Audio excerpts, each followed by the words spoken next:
Netflix make an $82 billion play for Warner Brothers. Warner Bros. Discovery announced that it would spin off its old cable networks, CNN, HGTV, the whole legacy bundle, into this separate company. And Netflix would swoop in to buy the part that actually matters, which is the Warner Bros. Film and TV studio, HBO Max, and the massive library behind them. It's mostly a cash deal, but the wild part is that if regulators do block it, Netflix will still owe Warner about $6 billion.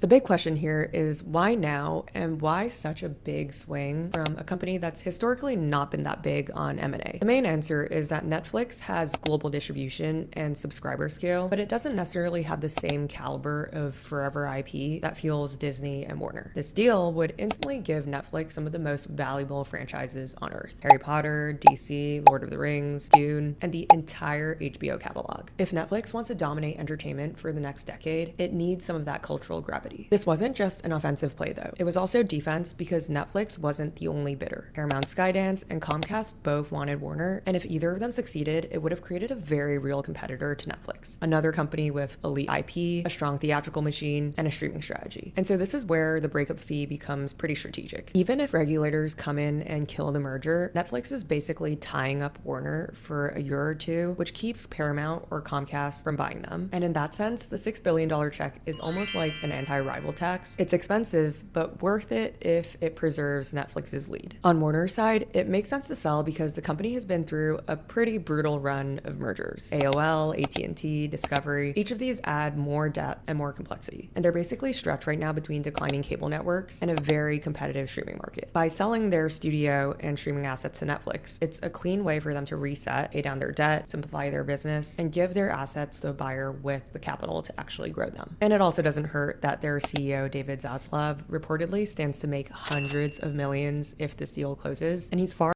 And I think that it will close. And one of the reasons that I think it's going to close is because Netflix doesn't have a monopoly on streaming like people may think that they do. You have the Peacock, you got Amazon Prime, you got Apple TV, you also have Disney Plus.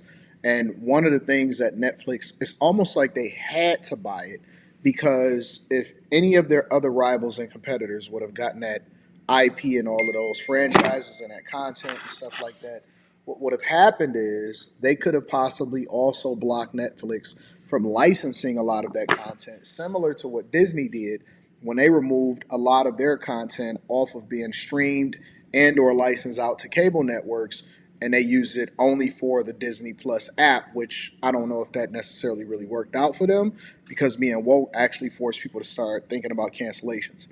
However, I think that Netflix and what's unique about them is that they are pretty much the only streaming company that focuses 100% on streaming, meaning that Apple TV is subsidized by Apple and Amazon Prime is subsidized by Amazon and Amazon Web Services. So when you think about it from that lens, it doesn't make sense that they would actually kill the deal, which is one of the reasons why I think that Netflix felt comfortable having that almost $6 billion cancellation tax if anything was to go through. And it was also bidding against Comcast and all of these other companies that are looking to survive, considering that cable is starting to go away. And then you also have to factor in that Netflix didn't want to be in the business of anything except for content and content library and streaming. Netflix wants to compete against the YouTubes, which is also subsidized by Alphabet and Google. Netflix wants to compete and dominate the streaming wars. They want to continue to do what they do on that front. And in order for them to grow and in order for them to continue to license out content, which also gives them the ability to create new content around these new franchises. I mean, you got to think about it. They got The Wire, they have Harry Potter, they got the Batman, the Dark Knight series, they got everything Warner Brothers related, and all of that IP is more than worth $80 billion to them, considering that streaming is a wave and it is never going away. And then also you can then create new content around it, similar to Star Wars and Disney after they acquired, Lucasfilms and all of those other things, right? And so when you start to think about it from that perspective, Netflix, this was important for them to do, especially with them being valued. I think it was under $500 billion, 437 billion, something like that. If the last time that I checked, I don't know, we're going to do Stock Club. Make sure y'all tap into the Patreon link is in the description as well as pinned to the top of the chat. But I guess my point is that from a competitive perspective, they couldn't just rely on continuing to purchase films at the Sundance Festival, doing one-offs or creating their own series, which I do believe that they're going to continue to do that. I know that they're building Netflix studios and things like that, but Netflix wants to be competitive and they want to continue to be competitive and they don't want to go the way of Blockbuster before them when they came into the game. Are more likely to keep a major role under Netflix than under a Paramount-led takeover. So in short, Netflix wants the IP, they want the content engine, and the advantage of keeping their rivals weak. Warner wants a clean exit, a simpler structure, and an owner for the next era. And almost everyone that's involved in this knows that regulators may blow up the deal anyway. What should be obvious to absolutely everyone is that Netflix should not be allowed to buy Warner Brothers. This is an acquisition that represents so much more than just a threat to the theatrical experience and the theatrical release model. This is going to diminish the industry in ways that you cannot possibly fathom if you are not checked into what's been going on in the film industry. And for most people, like, why would you be, right? Just because you like movies doesn't mean you're going to keep up with the labor laws and regulations of the film industry. But I know that it might seem from the outside like the industry is doing great because there's seemingly more projects being made than ever before. But that doesn't mean there are more jobs than ever before. In fact, it's quite the opposite. And it is very different because of the prevalence of streamers in the industry. Streaming projects pay less. In fact, they have different legal minimums, lower legal minimums than theatrical releases and a lot of network projects. A big reason for the WGA strikes a couple of years back is that writers' rooms were becoming less and less common, and writers' rooms were a great place for especially entry-level writers to be able to cut their teeth and get experience and enter the job market.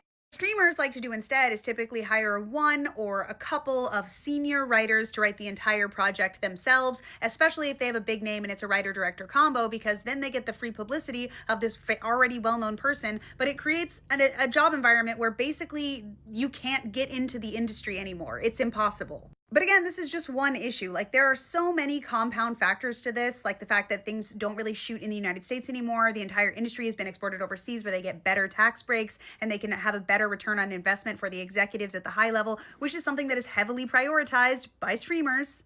So she's basically complaining about the idea that if Netflix buys Warner Brothers, then it then limits the ability for people that want to get into the film industry from doing so or having jobs from film studios that traditionally film and shoot content here in the United States of America, like in Hollywood. I absolutely disagree with that, but what I do think it does is it makes them more competitive. And Netflix is a global company. You know what I'm saying? They shoot more content than just here in the United States of America. But more importantly, I think that it actually helps jobs because it keeps. There is no guarantee that just because Netflix buys them, or if Netflix don't buy them, that whatever is going to happen is going to happen. Right? Again, like I said, you have all of these other content creation companies and studios and places that they're trying to get a hold of eyeballs and get you into their ecosystem. And Netflix is not the enemy. I don't see Netflix in any way, shape, or form being the enemy, but I do think that you have to have a subscription to them now, considering all of the content library that's going into their portfolio. I will say, though, even though I think this is bad and I don't anticipate the current administration doing anything to stop this, and I think it could be catastrophic for the film industry, I also think an under-discussed aspect of this conversation is the fact that streamers are able to buy these massive studios, and we're converting everything to a streamer because streamers are competing with platforms like this and like YouTube. Streamers are allowed to exist in this nebulous space of also like being on the internet in a way that theatrical films are not. And because of that, they can actually remain part of the cultural conversation, something that has become increasingly difficult for theatrical releases. And for that reason, I really hope that independent artists and filmmakers realize how much power they have access to with the internet. Like, I feel like the film industry is so rigid in conditioning people that unless they get picked up by a studio or get their film in a festival, they haven't really made it yet. Like, putting something on the internet doesn't really count, but that's bullshit. Look at the success of Dropout. Look at the success of The Hunger Games, but better. I truly believe that even though this is like a pretty dark time for the film industry and it is not easy out there, we are in the very early stages of another indie renaissance that is going to be like almost entirely creator owned and distributed on the internet. Anyway, this merger is like pretty definitively. I think that it's not a bad thing, and I think that as long as you have alternative platforms like Tubi and YouTube and Rumble and the ability for you to be able to put it on your own website and crowdfund it and crowdsource it and promote it how you want to be promoted, really the only barrier to entry is your own investment into it, if that's what you want to do. There is no limit anymore. And Netflix buying Warner Brothers does not move the needle either way, one way or another, from an independence perspective. Let me know what y'all think inside of the comments. Make sure y'all tap into the Patreon. Link is in the description. T Chanley, 40% off your first order, 20% off for life. I love you. I appreciate you. I'll holler at you guys later. Peace.